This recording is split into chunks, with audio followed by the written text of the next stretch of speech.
দুদিন পূৰ্বে অখিল গগৈয়ে কৈছিল শিৱসাগৰ সমষ্টিত তেওঁ অপ্ৰতিৰোধ। শিৱসাগৰত বিজেপিৰ প্ৰাৰ্থী মুখ্যমন্ত্ৰী হিমন্ত বিশ্ব শৰ্মা হলেও অখিল গগৈৰ পৰাজয় অসম্ভৱ। মইতো আহ্বান জনাওঁ যে মোৰ বিৰুদ্ধে হিমন্ত বিশ্ব শৰ্মা আহক। শিৱসাগৰত ইলেকশ্যন খেলিবলৈ মোৰ বিৰুদ্ধে হিমন্ত বিশ্ব শৰ্মা আহক। আৰু হিমন্ত বিশ্ব শৰ্মা নাহিলেও অন্ততঃ পীযুষ হাজৰিকা আহক। মইতো আহ্বান জনাওঁ, হয়নে নহয়? নহ'লে এতিয়া বিজেপিৰ সভাপতি কোন আছে? বিজেপিৰ সভাপতিৰ নামটোতো কোনেও নাজানে, অকল CMৰ নামটোহে জানে, হয়নে নহয়? বিজেপিৰ সভাপতি আহক। নহ'লে মোৰ বিৰুদ্ধে তেওঁলোকে যে ইমান ডাঙৰ ডাঙৰ ডাইলগ মাৰিছে যে মই ইমান ফেক্টৰ নহয়, কিবা নহয়, কি কৈ আছে, ঠিক আছে, ফেক্টৰটো নহয়। মই চেলেঞ্জ কৰিছোঁ হিমন্ত বিশ্ব শৰ্মা ইয়ালৈ শিৱসাগৰলৈ আহক।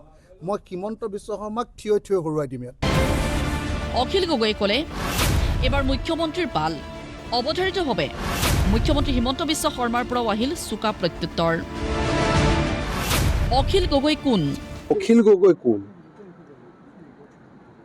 অখিল গগৈ আমাক চেলেঞ্জ দিবৰ কাৰণে অখিল গগৈ কোন? তেওঁৰ পৰিচয়টো দিয়কচোন। তেওঁৰ কেইজন বিধায়ক আছে, কিমান ডাঙৰ দল, তেওঁ কি অসমত কৰিলে আজিলৈকে, এটা লিষ্ট এটা দিয়ক মোক। গতিকে তেওঁৰ কথা সুধিলে তেওঁতো বিভিন্ন সময়ত বিভিন্ন কথা কয়। আজি কংগ্ৰেছক গালি পাৰে, কালি ভাল কয়, পৰহি বেয়া কৰে। গতিকে তেওঁৰ কথাত মই কিয় উত্তৰ দিব লাগে? ৰৈ থকা নাই অখিল গগৈও। অখিল গগৈৰ আকৌ আক্ৰমণ মুখ্যমন্ত্ৰীক।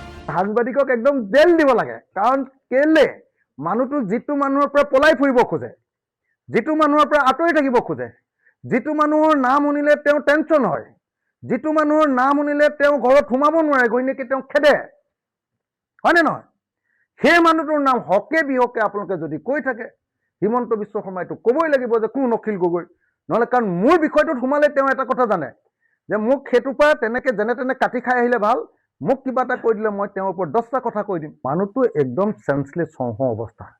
সেই মানুহটোক আকৌ টেনচন, ৰাজ্যখন চলোৱাৰ টেনচন আছে, ঘৰৰ কাজিয়া পেচালবিলাক থাকে, হয়নে নহয়? তাৰ পাছত আকৌ অখিল গগৈ নামটো লৈ দিলেই মানুহটোৰ নোমকেইডাল থিয় হৈ যায়। এনেকে কেলে বেয়া কৰি থাকে? নকৰিব, ডিষ্টাৰ্ব নকৰিব। পিছে বিৰোধীৰ কোনে কি কৈছে শুনিবলৈ অথবা চাবলৈ সময় নাই মুখ্যমন্ত্ৰীৰ। কাৰণ বিজেপি নিৰ্বাচনলৈ সাজু, প্ৰাৰ্থীও সাজু, মিত্ৰ দলকেইটাও সাজু। আমাৰ কামটো প্ৰায় সম্পূৰ্ণ হৈ গৈছে। আমাৰতো একো বাকী নাই। ইমানটা সমষ্টিত আমাৰ বাছ 102-3টা সমষ্টিত আমি ভালকৈ কণ্টেষ্ট কৰিম। কেণ্ডিডেটো মোটামুটি আমাৰ ৰেডি হৈ আছে, কামো ৰেডি হৈ আছে, এলায়েন্সো আমাৰ ৰেডি হৈ আছে। আমাৰ বিশেষ একো অসুবিধা নাই। কালি নৱপ্ৰজন্ম আৰু মহিলা পুৰা পাব, নৱপ্ৰজন্মই পাব, মহিলাই পাব।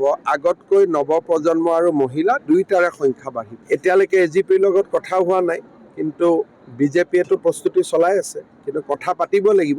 সমষ্টিৰ নামটো এতিয়া মই ল'ব খোজা নাই।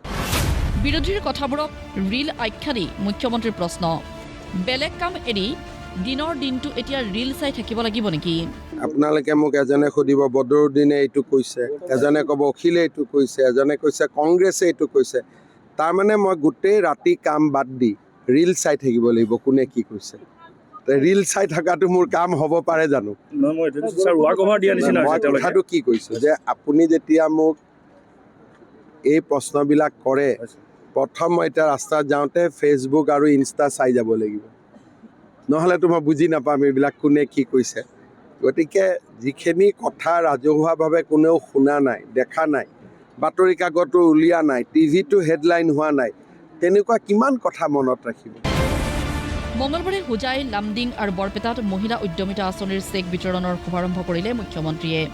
দুয়োখন ঠাইতে মুখ্যমন্ত্ৰীয়ে বিহাৰৰ মুখ্যমন্ত্ৰীৰ হিজাব বিতৰ্ক, ৰাহুল গান্ধী আৰু প্ৰিয়ংকা গান্ধীৰ প্ৰধানমন্ত্ৰী কেন্দ্ৰিক মন্তব্যক লৈ দিয়ে প্ৰতিক্ৰিয়া। ঘটনাটো হ'ল যে বিহাৰৰ মুখ্যমন্ত্ৰীৰ বয়স হৈছে 80 বছৰ। এজন জ্যেষ্ঠ ব্যক্তি, তেওঁ যদি হিজাবখনতহে চুইছে, সেইটো মই নাভাবোঁ যে সেইটো আমি বহুত বেছি নিগেটিভলি ল'ব লাগে। এজন দেউতাক বা এজন ককাক বুলিয়ে ভাবিব লাগে, কাৰণ নীতিশ কুমাৰৰ যথেষ্ট বয়স। देखिए ये अभद्र व्यवहार है। कांग्रेस का लोग अपने उनका नेता और उनका जो सिपाही है, ये लोग गरिमा का बाहर जाके बात करते हैं। बीजेपी गरिमा से बाहर नहीं जाते हैं, लेकिन ये लोग बार बार गरिमा से बाहर जाते हैं। मेरा लगता है कि राहुल गांधी, प्रियंका गांधी देश का सामने माफ़ी मांगना चाहिए। इसलिए किसी का कोई ये कबर खानेगे ऐसा सब का व्यवहार भारत का राजनीति में आगे कभी नहीं होते थे। বৃন্দাবনী বস্ত্ৰ সন্দৰ্ভতো বৰপেটাত গুৰুত্বপূৰ্ণ ঘোষণা মুখ্যমন্ত্ৰীগৰাকীৰ। ব্যুৰ' ৰিপৰ্ট, প্ৰতিদিন টাইম।